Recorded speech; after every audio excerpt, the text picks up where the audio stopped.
Namaste बच्चों. Today we will discuss the last part of this chapter globalization.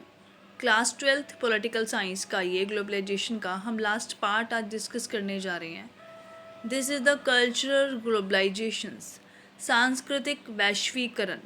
जैसे कि screen पे भी आपको जो है वर्ल्ड सोशल फोरम नाम से एक पिक दिखाई दे रही है. तो world social forum in short we call WSF, यानी कि विश्व सामाजिक फोरम. ठीक है, तो ये ग्लोबलाइजेशन की वजह से ही जो हमारी वैश्विक संस्थाएं हैं, वर्ल्ड लेवल ऑर्गेनाइजेशन जो हमारे हैं, वो ग्लोबलाइजेशन की वजह से ही बने हैं. तो कल्चर हमारा कैसे इफेक्ट हुआ है, हमारी जो सांस्कृतिक भाषा है, खाना पीना है, रहन सहन है, हमारी जितने भी सांस्कृतिक आपदाएं आती हैं, सांस्कृतिक हमारी कैसी चेंजेस हो रहे हैं, हमारा संस्कृति को नुकसान भी हो रहा है प्लस संस्कृति हमारी बदल भी रही है, उसमें बढ़ोतरी भी हो रही है, डेवलपमेंट भी हो रही है, नो डाउट. बट उसमें डिक्रीज़ कितना हो रहा है, क्योंकि इसमें हम पढ़ेंगे कल्चर होमोजेनाइजेशंस एंड हेट्रोजेनाइजेशंस. दो वर्ड हैं हमारे. एक तो सामाजिकरण, कि सारी संस्कृति लगभग मिक्स हो गई है. पूरा वर्ल्ड जो है, पूरा विश्व जो है एक गांव बनकर रह गया है, एक विलेज बनकर रह गया है. जैसे विलेज में सबको एक दूसरे का पता होता है, आज प्रेजेंट में ऐसे ही हमें बड़े बड़े जो देश हैं, वो चाहे वर्ल्ड के किसी भी हिस्से में हैं, विश्व के किसी भी हिस्से में वो बसे हुए हैं, हमें उनके बारे में सारी जानकारी, सारी न्यूज़ जो है घर बैठे मिल जाती है. तो कल्चरल ग्लोबलाइजेशन सेम टॉपिक आज हम डिस्कस करेंगे. So let's start the topic. Firstly cultural consequences negative. तो पहले जो हमने प्रभाव इसके पढ़े, सेम इसके हम नकारात्मक और सकारात्मक दोनों पक्षों को अच्छे से पढ़ेंगे. फर्स्टली नेगेटिव, तो इसे हम कहेंगे कल्चरल होमोजेनाइजेशंस. ठीक है, सांस्कृतिक ग्रहीकरण, सामाजीकरण. होमोजेनाइजेशंस एक ही घर में सारी संस्कृतियों का मिक्सर हो जाना और लगभग सभी संस्कृतियों का डिफर जो कल्चर्स होते हैं उनका ख़त्म हो जाना, एक ही कल्चर का जो है सब में बस जाना, यानी कि लगभग सारे देशों में एक ही कल्चर को फॉलो करना. Globalisation leads to the rise of uniform culture. This is called culture homogenisations. Okay, uniform culture यानी कि एक जैसी संस्कृति.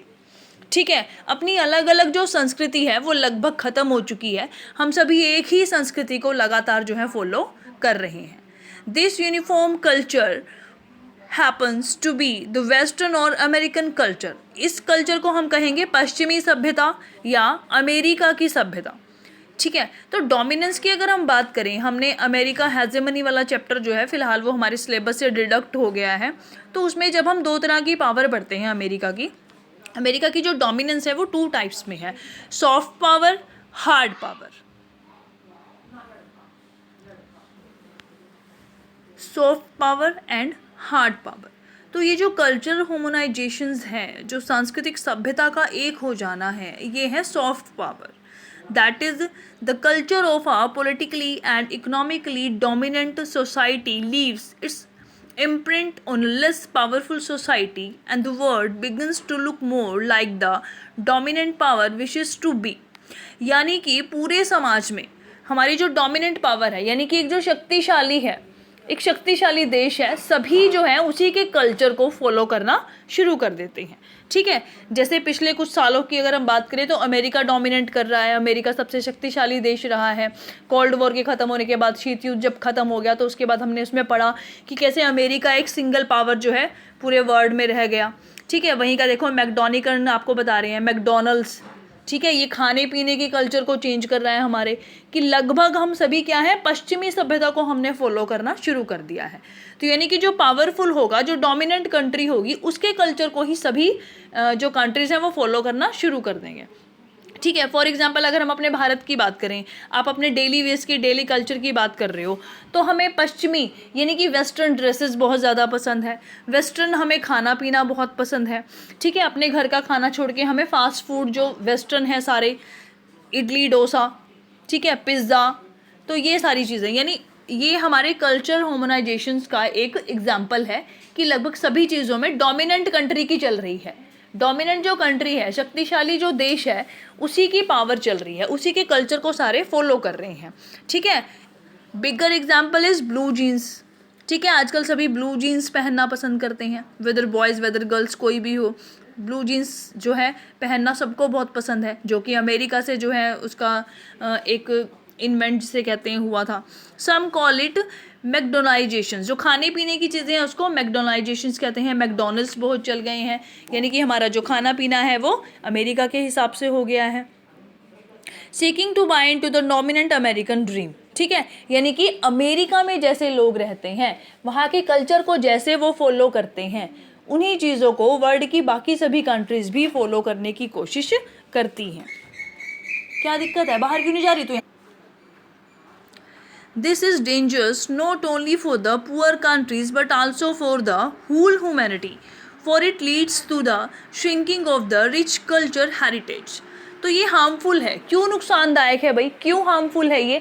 क्योंकि उसके चक्कर में, यानी कि उसके कल्चर को फॉलो करने की इसमें हम अपने कल्चर को तो भूलते ही जा रहे हैं। अपने भारत की अगर हम बात करें, हमारा क्या कल्चर था, ठीक है, हमारी क्या संस्कृति थी, हमारा ड्रेसअप कैसा था। आजकल जो ड्रेसेस हमने पहनना शुरू कर दिया है, या जैसे जो हमने खाना पीना शुरू कर दिया है, वे ऑफ टॉकिंग, जो कुछ भी हम जो चीज़ें कर रहे हैं वो हमारी संस्कृति में नहीं है।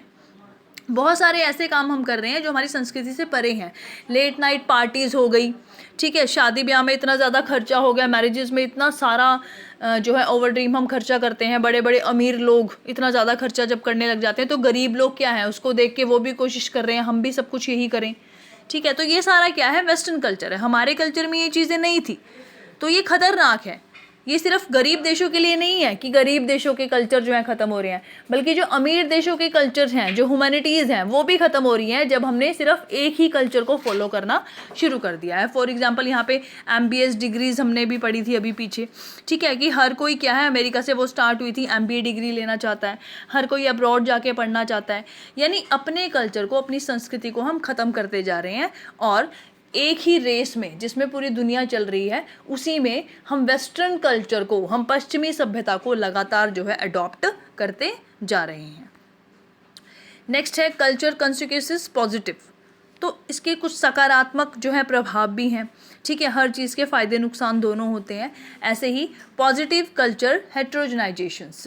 हेट्रोजेनाइजेशन मैंने आपको बताया कि ये होता है सामाजिकरण या विश्व जातिकरण, हिंदी में इसको हम कहते हैं, ठीक है, यानी कि सारी कास्ट का, सारी कम्युनिटीज़ का मिक्सचर हो जाना, आप इसे ऐसे कह सकते हो।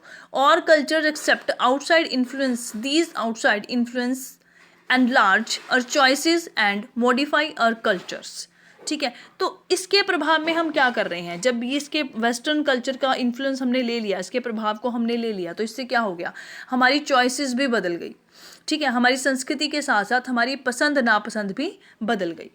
These leads to adding more varieties and emergence of fusion culture। इसको हम कहते हैं भाई फ्यूजन कल्चर, ठीक है, यानी कि मिली जुली संस्कृति, एक नई तरह की संस्कृति इससे दुनिया को मिली है। फर्स्टली अगर हम इसको पॉजिटिव वे में कर रहे हैं कि दो डिफरेंट कंट्रीज़ के बीच में जो है ट्रेड फेयर शुरू हुआ, व्यापार शुरू हुआ, यहाँ की चीज़ें वहाँ गई, वहाँ की चीज़ें यहाँ आएगी, जैसे कि पिक्चर्स में भी आपको दिखाई दे रहा है। देखो ये जो ड्रेसअप सेंस है इसका, इसमें धोती जो है वो हमारे भारत की है, पगड़ी हमारे भारत की है, लेकिन कुर्ता यहाँ का नहीं है, ये वेस्टर्न है, ठीक है। ऐसे ही फ्यूजन फूड आइडियाज़, ठीक है, यानी कि जैसे हम एक एगलेट्स को और रोटी को मिक्स करके बना देते हैं, ठीक है, यानी कि डिफरेंट चीज़ों को मिक्स करके जो है फूड मेकिंग जो है कल्चर स्टार्ट हो गया, यानी अलग अलग वैरायटीज़ को मिक्स करके नई चीज़ को बनाना, ठीक है। तो ये हो गया हमारा फ्यूजन कल्चर।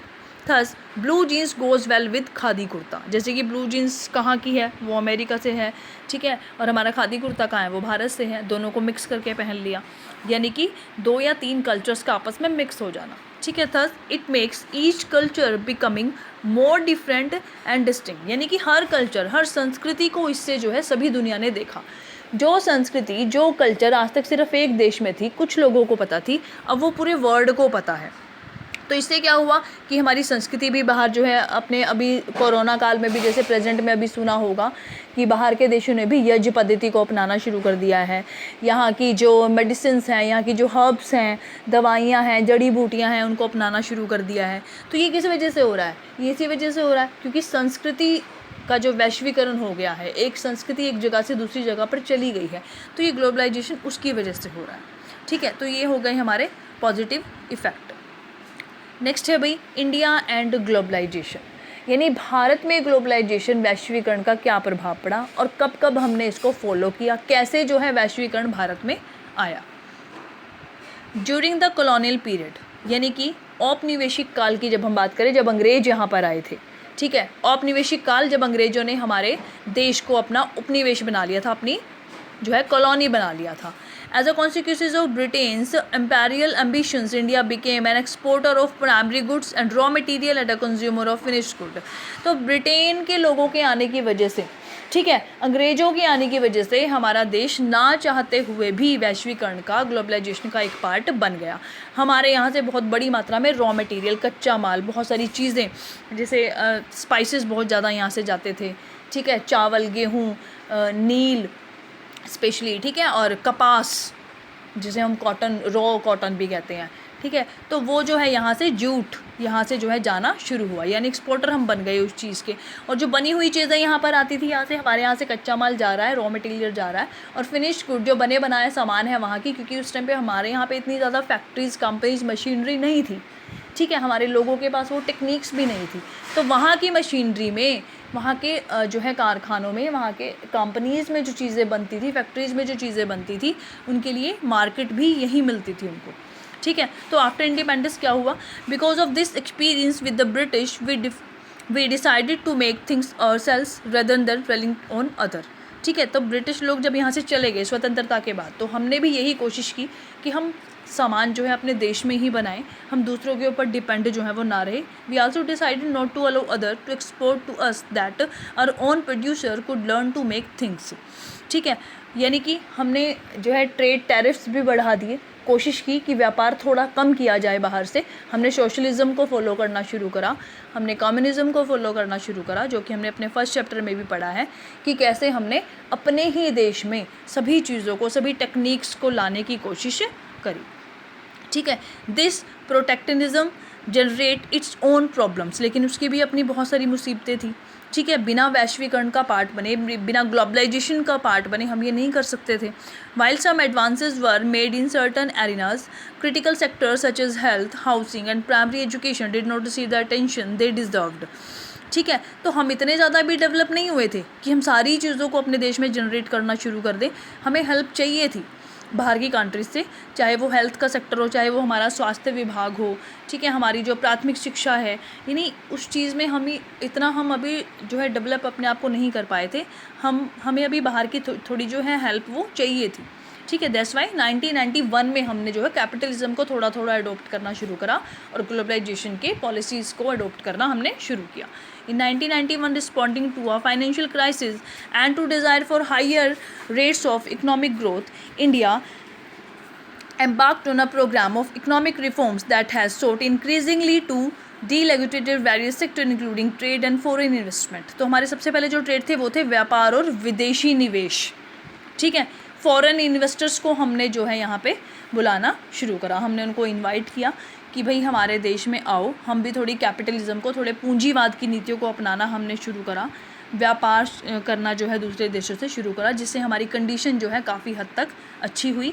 इस तरह जो है 1991 में 1991 में वैश्वीकरण की दुनिया में हमने भी, इंडिया ने भी, यानी कि उसमें ज्वाइन किया, कदम रखा हमने। ऐसा नहीं है कि इससे पहले हमारा वैश्वीकरण बिल्कुल बंद था, ग्लोबलाइजेशन बिल्कुल बंद था, नहीं, लेकिन वो बहुत बड़े स्तर पे नहीं था, ठीक है। आफ्टर इंडिपेंडेंस पंडित जवाहरलाल नेहरू ने सोशलिज्म और कम्युनिज्म की नीति को जो है अपनाना, अडॉप्ट करना शुरू करा। हमने साम्यवाद को अपनाना शुरू किया था, जिसमें कि व्यापार नाम मात्र का था, ठीक है, बट अकेले हम उस चीज़ को नहीं कर सकते थे। दैट्स वाई 1991 में हमने जो है एलपीजी रिफॉर्म्स हमने किए और कैपिटलिज्म की पॉलिसीज़ को हमने अडॉप्ट करना शुरू कर दिया था, पूंजीवाद को अपनाना हमने शुरू कर दिया, ठीक है। A khadi kurta worn over jeans. Interestingly, this clothing combination has been exported back to the country that gave us blue jeans, so that it is possible to see young Americans wearing a kurta and jeans.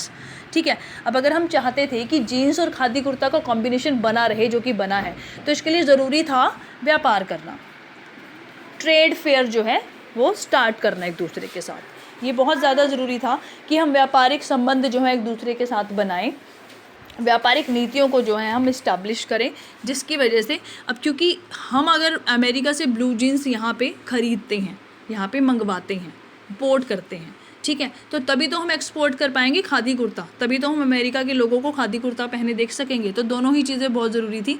तो इस तरह हमने जो है वो globalisation के वैश्वीकरण की नीतियों को हमने 1991 से आज तक भी जो है चल रहा है, ये हमने ग्लोबलाइजेशन को अपनाना शुरू कर दिया था, ठीक है। While culture homogenisation is an aspect of globalisation the same process the generate precisely the opposite effect. देखो दोनों ही इफेक्ट हैं इसके, ठीक है, यानी कि ये विरोधी भी है और ये समर्थक भी है, दोनों चीज़ें इसमें इंक्लूड हो जाती हैं। It leads to each culture becoming more different and distinctive, यानी कि differ culture make one homogenisations, अलग अलग संस्कृतियाँ मिलकर एक साझा संस्कृति को, एक साझा संस्कृति को बना रही हैं, ठीक है। यानी कि पूरे वर्ल्ड में, पूरे विश्व में एक ही कल्चर चल रहा है। This is not to deny that there remain differences in power when culture interact, but instead more fundamentally to suggest that culture exchange is rarely one वे।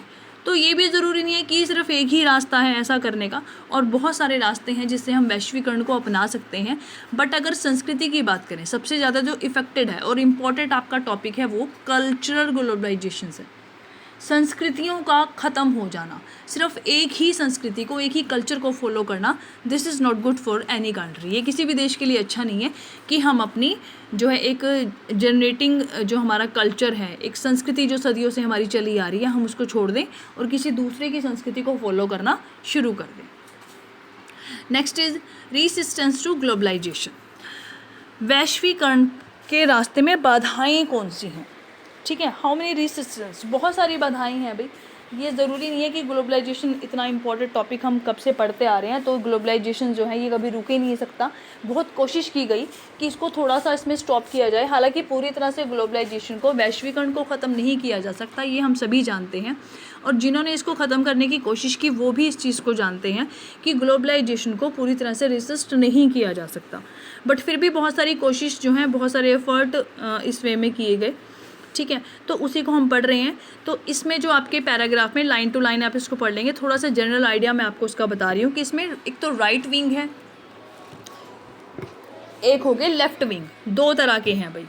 और लेफ्ट विंग यानी कि दोनों ही विचारधाराओं की, दोनों ही आइडियोलॉजी के जो सेक्टर हैं, जो पार्ट्स हैं, वो ग्लोबलाइजेशन के बैड इफेक्ट को रोकना चाहते हैं, ठीक है। ये नहीं है कि ग्लोबलाइजेशन को बंद करना चाहते हैं, नहीं, बट इसकी जो कुछ पॉलिसीज़ हैं जिनकी वजह से हमारा एनवायरमेंटल भी जो बहुत ज़्यादा पोल्यूट हो रहा है, और नियो कॉलोनियलिज्म की जो पॉलिसी है, यानी कि एक नव उपनिवेशवाद, यानी कि सिर्फ एक ही बड़े देश के कल्चर को फॉलो करना, एक जो महाशक्तियाँ हैं देश, पूरे वर्ल्ड में जो बड़े बड़े देश हैं, सिर्फ उन्हीं के कल्चर को फॉलो करना या उन्हीं के दबाव में हमेशा रहना, तो इस चीज़ को ये नेगलेक्ट करते हैं कि हमें ये नहीं करना है, ठीक है। जो क्रिटिक्स हैं, जो इसके आलोचक हैं, critic of globalisation from the political right express anxiety over the political, economic and cultural effect in political terms. They also fear the weakening of the state.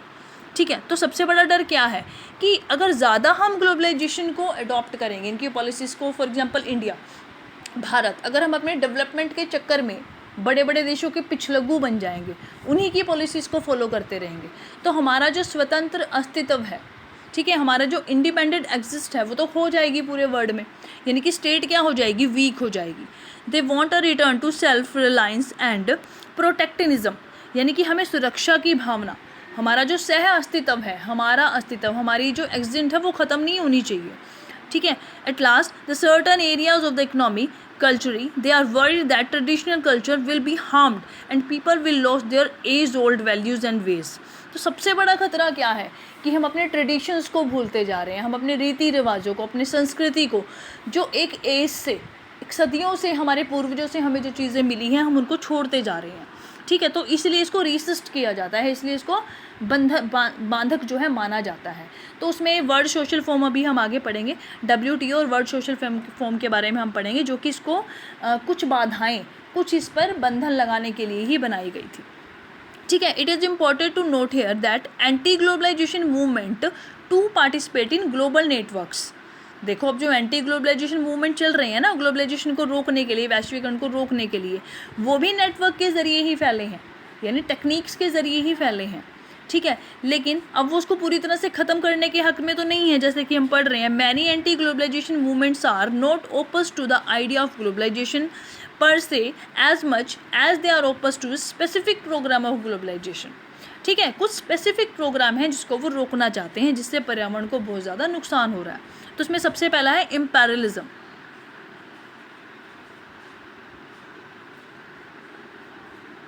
Imperialism, ठीक है, इस वर्ड को देखेंगे अच्छे से।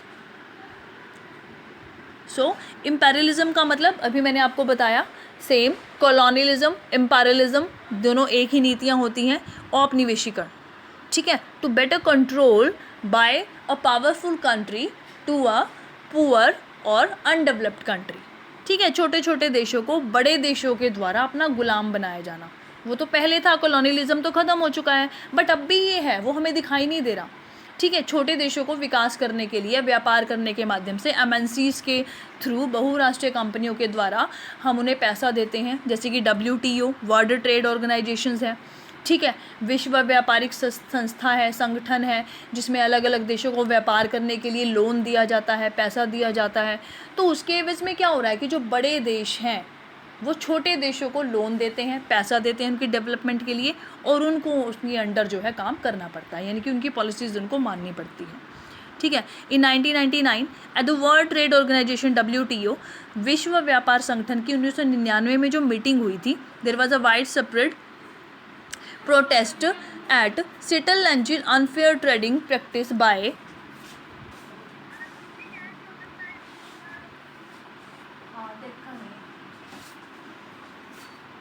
Trading practice by the economical powerful states. तो उसमें क्या मीटिंग हुई थी भाई WTO में, कि जो प्रोटेस्ट है वो करना चाहिए पावरफुल स्टेट के खिलाफ, यानी जो शक्तिशाली देश है उनके खिलाफ। ठीक है, interest of developing world were not given sufficient importance in the evolving global economic system.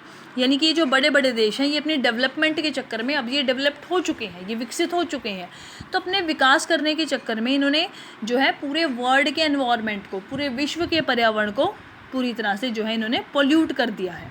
The world social forum, ये बहुत इंपॉर्टेंट है भाई, 1 और 2 मार्क्स में ये क्वेश्चन आपका आ जाता है। World social Forum WSF in other global platform which bring together a wide coalition composed of human rights activist, environmentalist, labour, youth and women activist oppose to new liberal globalisations. अब इसमें देखो पर्यावरणविद भी हैं, बहुत बड़े बड़े कार्यकर्ता हैं, मानवाधिकारों की रक्षा करता हैं।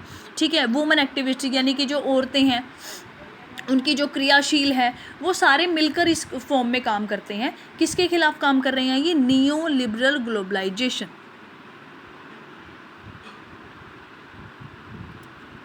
नियो लिबरल ग्लोबलाइजेशन, यहाँ से आपका मल्टीपल चॉइस बन जाता है, what is neo liberal globalisation, यानी कि नव उपनिवेशवाद वैश्वीकरण क्या है।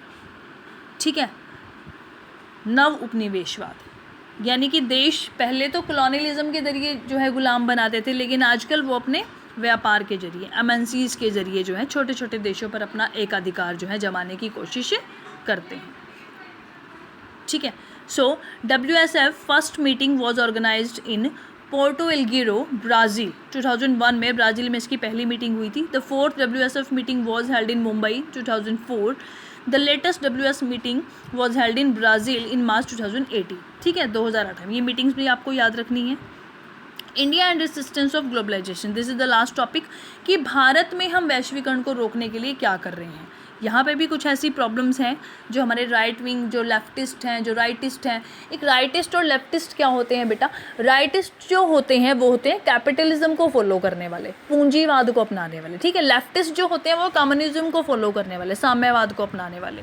ठीक है, तो उनको हम जो है वो वामपंथी, दक्षिणपंथी ऐसे भी कह देते हैं हिंदी में। ठीक है, तो ये भी दोनों तरह के ही। हमारे भारत में क्या कंडीशन है भाई इसकी? Social movements play a role in helping people make sense of the world around them and finding ways to deal with matters that trouble them. Resistance to globalization in India has come from different quarters, अलग अलग जगह से ये आ रहा है। There have been left wing protest to economic liberalizations voice through political parties as well as through forms like the Indian social form. ठीक है, भारत में भी सोशल फॉर्म बना हुआ है, जैसे वर्ल्ड सोशल फॉर्म है, तो उसमें हमारे जो लेफ़्ट विंग के हैं, ठीक है, वामपंथी जो दल हैं वो जो है अपोस्ट कर रहे हैं इसको कि आर्थिक व्यापार के जरिए, आर्थिक व्यापार का सहारा लेकर, व्यापार संबंधों को बनाकर जो बड़े बड़े देश दोबारा से छोटे छोटे देशों पर अपना एक डोमिनेंस करना चाहते हैं, उस पर जो नियंत्रण करना चाहते हैं, वो हम नहीं होने देंगे। ठीक है, trade unions of industrial worker as well as those representing farmer interest have organised protest against the entry of multinational companies. और किसमें ट्रेड यूनियंस बना रखी हैं भाई, ठीक है, व्यापारिक संघ बना रखे हैं, जिसमें जो एमएनसीज हैं, जो बाहर से बहुराष्ट्रीय कंपनियां आती हैं, उनको आने का वो विरोध करते हैं। क्योंकि उनसे क्या होता है, जब एमएनसीज ज़्यादा हमारे देश में आनी शुरू हो जाती हैं तो उससे हमारे जो लोकल प्रोड्यूसर्स हैं, ठीक है, हमारे जो यहाँ के उत्पादन करने वाले लोग हैं, हमारे जो किसान हैं, उनकी प्रोडक्शन में फिर जो है कमी आ जाती है। वो इतना जो सामान बना रहे हैं, जो प्रोडक्शन वो कर रहे हैं, वो नहीं बिकता। जो मल्टीनेशनल कंपनीज जितने सस्ते दामों पर सामान बेचती हैं वो बिकता है। ठीक है, तो इससे भी प्रॉब्लम हो जाती है, दैट्स वाई वो इसका जो विरोध कर रहे हैं। The patenting of certain plants like Neem bye American and European firms has also generated considerable opposition. जैसे कि नीम का पेड़, ठीक है, अब नीम का पेड़ हमारे आयुर्वेद में, हमारे वेदों में भी उसका जिक्र है कि वो भारत का एक प्रोडक्ट है। भारत में सबसे पहले उसकी जो है एक जो उसकी होमोनाइजेशन है वो की गई थी, यानी उसका कल्चर जो है पाया गया था। लेकिन अमेरिका ने क्या किया, उसको भी पेटेंट कर लिया। पेटेंट करने का मतलब उस पर अपना एकाधिकार जमा लिया कि जो नीम है वो कहाँ का है भाई, सबसे पहले वो अमेरिका में हुआ था और अमेरिका से ही उसकी जो जनरेशन जो है अलग अलग देशों में गई है, तो उसके लिए पेएबल अमाउंट रख देते हैं वो। ठीक है, पेटेंट कर लेना यानी कि उस पर अपना एकाधिकार कर लेना, जबकि हमें पता है कि वो भारत का है। Resistance to globalisation has also come from the political right. जो राजनीतिक अधिकार हैं उनमें भी जो है ये बंधन आ जाते हैं वैश्वीकरण को बंद करने के लिए। हमारे जो पॉलिटिकल हैं, जो राजनीतिक अधिकार हैं, वो भी इनसे ही निकले हैं। This has taken the form of objective particularly to various culture influence ranging from the availability of foreign TV channels provided by cable networks.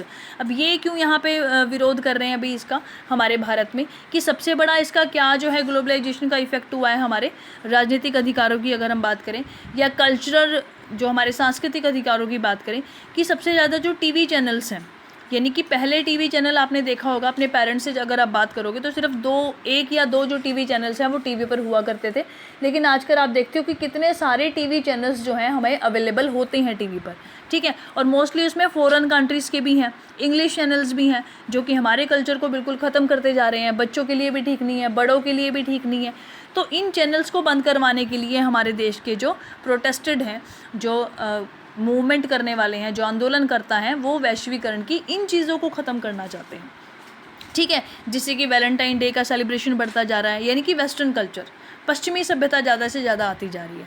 हमारे जो पेरेंट्स डे हैं, अपने माता पिता के जो हैं उनको हम नहीं मनाते, यानी कि हम अपनी जो ट्रेडिशंस हैं, जो रीति रिवाज हैं, उनको नहीं मना रहे, पर हम वैलेंटाइन डे ज़रूर मनाते हैं। तो ये किसका प्रभाव है, किसका इफ़ेक्ट है, ये वेस्टर्नाइजेशंस का, यानी कि पश्चिमी सभ्यता का। ठीक है, dress tastes of girls student in schools and colleges, उसका प्रभाव किस पर पड़ रहा है, ड्रेस सेंस पे पड़ रहा है। ठीक है, हमारी ड्रेसेस जो है इतनी ज़्यादा ख़राब होती जा रही हैं, जो कि हमारी संस्कृति कभी नहीं रही है। तो ये था आपका India and resistance of globalization. These are all your chapter. अपनी रीडिंग जो है कंप्लीट कर लेंगे and also make question answers from these topics.